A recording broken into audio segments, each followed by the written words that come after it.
Hello, friends. I'm Brian, and this is Gizmo Board Games.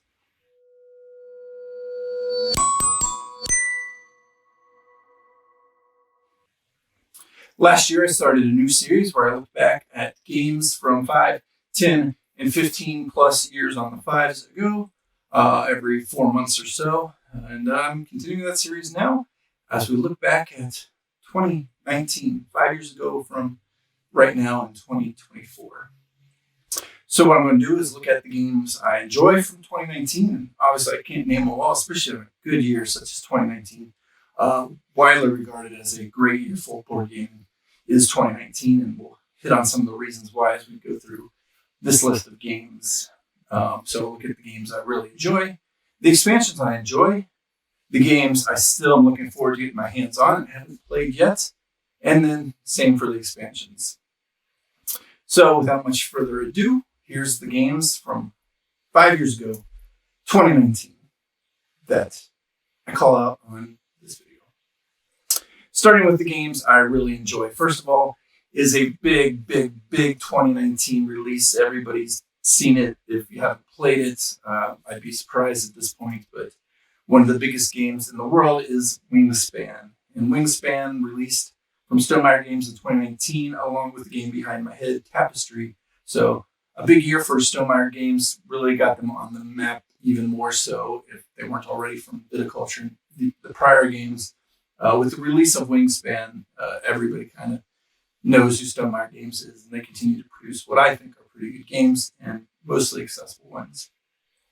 But Wingspan from Elizabeth Hargrave came out in 2018, and just a really enjoyable game. I've still got all the expansions for it that have been released so far and continue to introduce it to new people, new gamers. It's a good gateway game, but it's also a good game for seasoned players because it's got such a great tableau and not deck building element, but engine building is the word I'm looking for. And that is Wingspan. Another game from 2019 that I enjoy is The Crew, Quest for Planet 9. It's probably one of my favorite ways to play a trick-taking game. The unfortunate thing about this one is I just don't get to the table much because usually if I've got 4 people around, we're playing some little more than a trick-taking game, and I haven't enjoyed this one as much, when I played it in the 2 and 3 player versions. But The Crew, Quest for Planet 9 is just a trick-taking with a twist as you try to complete various objectives as a team when you're completing your tricks. So that way you can complete the quests, if you will, and advance through a little story. There's 50 different things you can do in The Crew, Quest for Planet 9. And now there's a newer version, the Deep Sea one, which I've not played.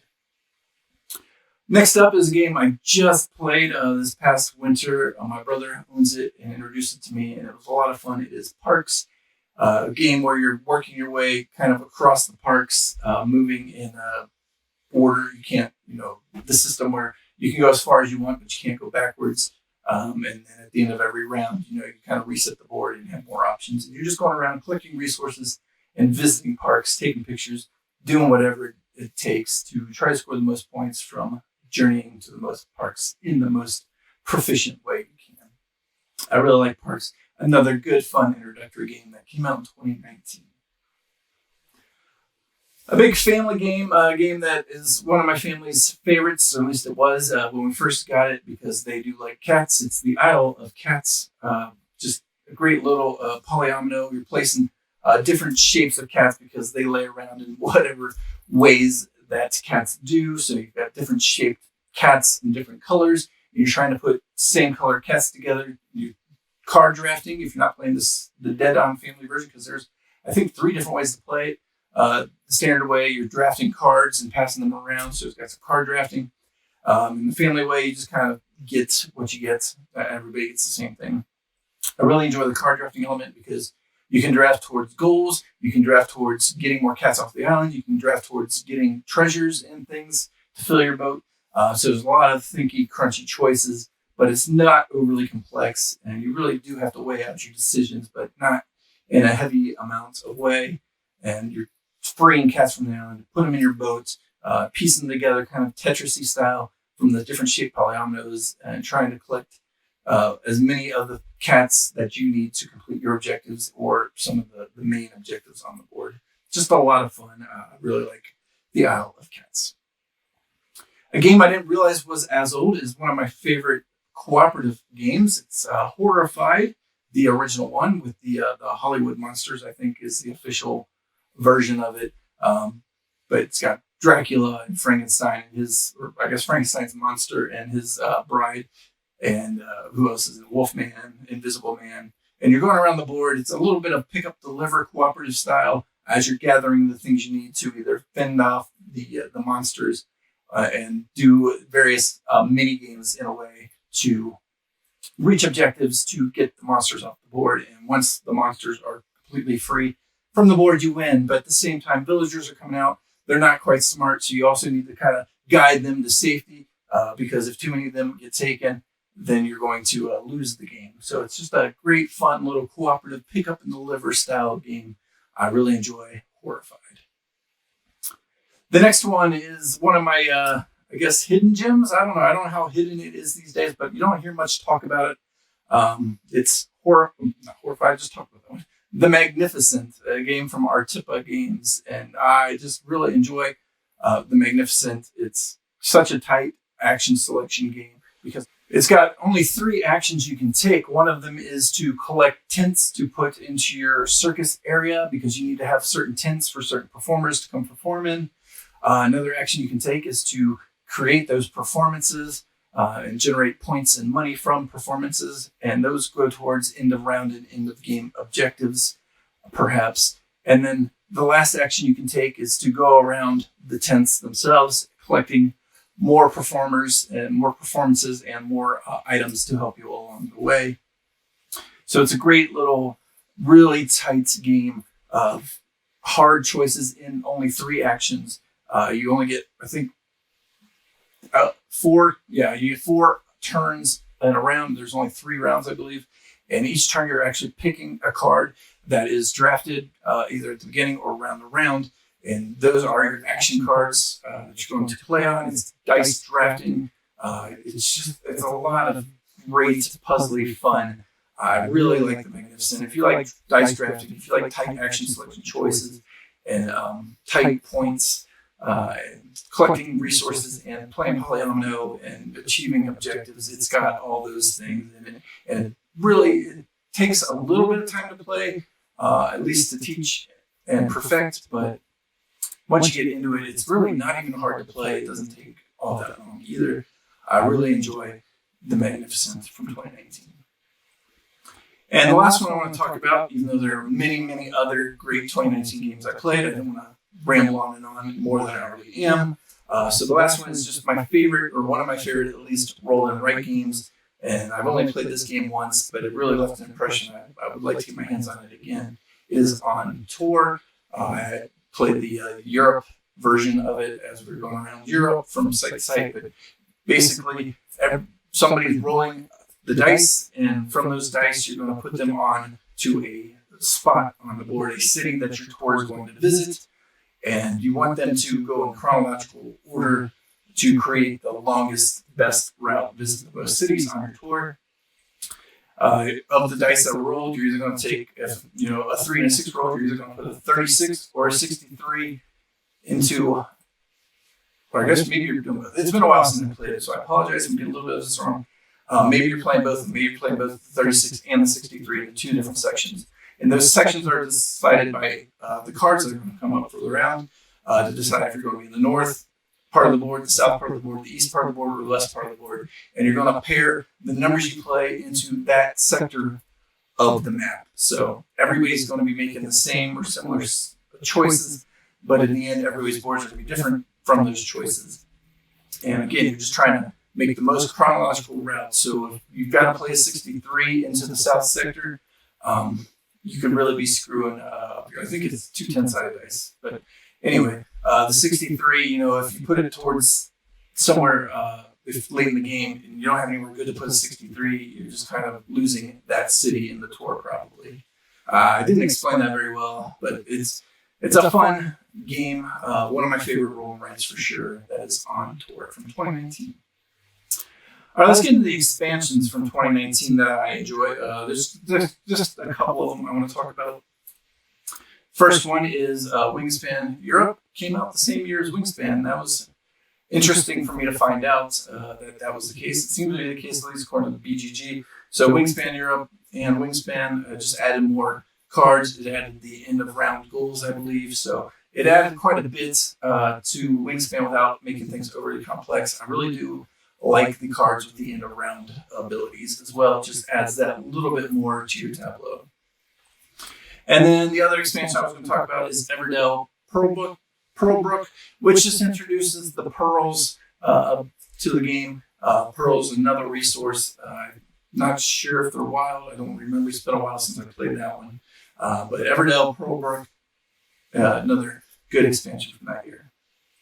And to change up a little bit from what I've done last year, and I don't know how often I'll do this, but there's one game that stuck out to me for a different reason from 2019. And this is a game that everybody likes that I never got into, and that is Marvel Champions. I played this a few times. It's a cooperative Marvel game. You're fighting the bad guy. But for whatever reason, I was just getting stomped in the game. I can't wrap my head around trying to find a winning strategy. And I just, in the end, I'm not a huge superhero person anyway, so not my theme to begin with. And the gameplay didn't work for me. So Marvel Champions was kind of a big letdown from 2019. I thought I'd mention that one too. All right, now into the games I've heard great things about from 2019 that I just want to get my hands on and give them a try. Starting with one I know I'm not going to say I won't like it, but it's not my style of game, I don't think, and that is Cthulhu Death May Die. I'm just not a very big story-driven game person, and I don't really care much for the Lovecraftian theme either. But I've heard wonderful things about Cthulhu Death May Die, so of course I want to at least give it a try and then judge for myself whether I want to continue trying to play it or not. But 2019 Cthulhu Death May Die for those Cthulhu fans. Another game I've been dying to get my hands on is an engine builder, at least I believe it is. I might be confusing with another one. But Barrage, a game I've heard lots of great things about. I have not yet played. Want to get my hands on that one as well. And then for a Rondell type game with a pirate theme is Maracaibo, and it's from Capstone Games, who I really enjoy. So I'm just been interested in Maracaibo for the longest time, and basically my understanding is you're just going around island to island, taking actions in a Rondell style, so you're going to keep circling around the board in some method, and I believe there might be 2 different tracks you can venture off on at various times. Again, I've not played it, so I don't know much more about it other than it is a Rondell style game where you're going around kind of pirating it up through islands. Another game from 2019 I want to get my hands on is Paladins of the West Kingdom. I really have enjoyed Garphill games since I played the ones I've played. And Paladins I've heard lots of great things about. Some people call it their favorite. Others say it's not that good. So I guess it's kind of got that varied opinions on it. But I'm still interested in giving it a try because I've enjoyed almost all the Garphill games I've played already. And so Paladins of the West Kingdom 2019 game that I still want to get my hands on. A game I don't know much about is Cartographers from Thunderworks game. And the only reason this one made my list is because I recently got Stone Spine Architects, which I did enjoy. And it's from the same designers, Cartographers. So from that aspect, now I kind of want to go back and give Cartographers a try because I did enjoy Stone Spine Architects. I don't know if they have much in common or anything like that, but there's only one way to find out, and that is to get a chance to play it. Another surprising game that is already 5 years old is Clank Legacy Acquisitions Incorporated. I really enjoyed Clank. I really have enjoyed playing the Legacy games I played, put the 2 together, and I've heard wonderful things about it. Clank Legacy Acquisitions Incorporated. I definitely want to play it, but it would require the right group with everybody willing to put in the time because, as with any Legacy game, you're going to have to play through the whole campaign to get the most out of it. I've got Charterstone, which is only half played from like 7 years ago or whenever I got that one. And now it's just a box on my shelf because everybody I used to play with is not around anymore. So that's the give and take with the Legacy games. They're a lot of fun, but you've got to kind of stick it out with the same group. And finally, 2019 game. I'm not sure I've got a lot of interest in it, but it did win the Game of the Year at the Essen Game Show, and that is Scout, a little card game where you're playing cards from your hand. I think you can't change your hand order, and you're trying to build up, I guess, around, as you play out your cards. I'm not exactly sure what the process is because, again, I've not played it, but it did win the Game of the Year, and it is a little card game. So should be easy to get to the table, get your hands on. Won't take up much space on the shelf, so I might purchase it and try it out sometime. All right, and finally, the last section, the expansions I'm looking forward to playing, and that means I've played the base game, haven't touched these expansions. Azul Summer Pavilion, not really expansion, I guess, just a different take of Azul. It came out in 2019, and I like Azul, so I'm interested in playing some of these spin-offs and see what they've added and changed.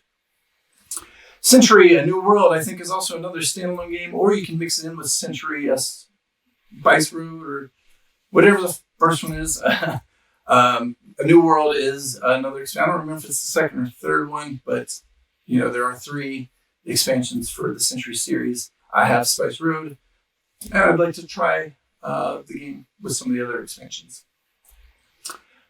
Disney's Villainous, the Be Prepared version came out in 2019. I think another 1 or 2 did too as I was looking through the list. But Be Prepared one has my interest the most because I just really like Scar as a villain from The Lion King, and he's in this one. I love the song Be Prepared. So Villainous, the Prepared edition, I wouldn't mind giving some of those villains a try the next time I play Villainous. Then Space Base, another one of my favorite games, had a couple of expansions come out in 2019 actually, and I'm interested in playing them both. I guess the one I'm slightly more interested in is the Shy Pluto. It's got a longer name than that, but the Shy Pluto expansion adds, I think, more cards and more things to do in the game. So I really like Space Base. Looking forward to Shy Pluto and all the expansions really for that one. I think there's even a whole campaign expansion. And finally, the last game from 2019 I want to talk about is actually another Stonemaier game. So starting and finishing with Stonemaier, with a Stonemaier in the middle. This one is Euphoria, Ignorance is Bliss. I really enjoy Euphoria for a dice usage, dice worker game as you're chasing around stars, completing quests basically.